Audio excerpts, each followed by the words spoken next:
tilapia with pechay.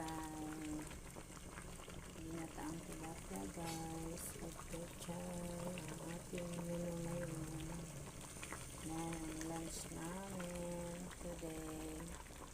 Ginataang tilapia with matching pechay.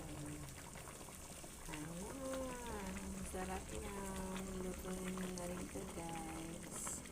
I'm sure alam nyo na kung paano ito gawin.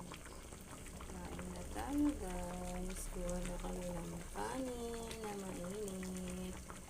Pwede rin bahaw. Masarap yan. Kain na tayo.